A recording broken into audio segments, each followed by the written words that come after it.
présent dans la compétition du combat des maîtres 2023 des 12 coups de midi ce mardi 4 juillet, Cyril surnommé affectueusement Schtroumpfy a fait de tendres confidences sur sa nouvelle vie.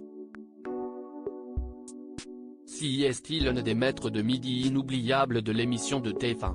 Arrivé sur le plateau des 12 coups de midi en 2011, celui qui est surnommé Schtroumpfy avait remporté 356 186 € de gains et de cadeaux en 71 participations. Surtout, le candidat avait réussi à marquer les esprits, à l'aide d'une grande culture générale et d'une réelle sympathie.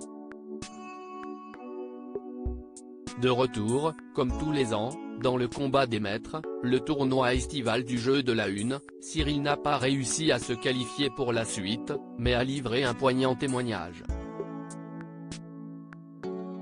J'ai quitté mon job, Cyril dit Schtroumpfy, les 12 coups de midi, a déménagé et changé de vie battu par Stéphane, le grand champion de l'année écoulée. Lors du premier duel de la journée, Cyril a bénéficié d'un joli cadeau de la part de Jean-Luc Reichmann, les images de son premier passage. Dès la fin de cette petite vidéo, l'émotion est montée d'un cran du côté du candidat. Après le petit pépin de l'année dernière, on a décidé de tout changer, commence-t-il. Pour rappel, le concurrent avait raconté, lors de la précédente édition du tournoi des maîtres de midi, avoir fait un petit burn-out. Parti vivre en Dordogne avec les siens, Cyril explique vivre une nouvelle vie depuis l'année dernière. J'ai quitté mon job, précise celui qui était journaliste et écrivain. Je ne l'oublierai jamais, Cyril, le combat des maîtres des 12 coups de midi, est très reconnaissant envers Jean-Luc Reichmann. Le participant a ensuite donné plus de détails sur sa nouvelle vie. J'ai monté ma petite entreprise où j'écris pour les autres.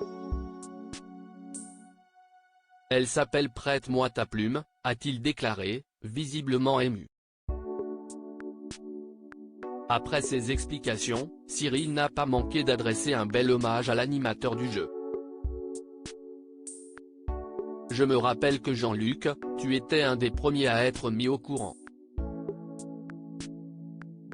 Tu m'as dit, si je peux te mettre le pied à l'étrier, je le ferai. Ce que tu as fait, et ça, je ne l'oublierai jamais, a-t-il conclu sobrement, mais infiniment reconnaissant envers l'animateur qu'il a côtoyé de nombreux jours sur TF1.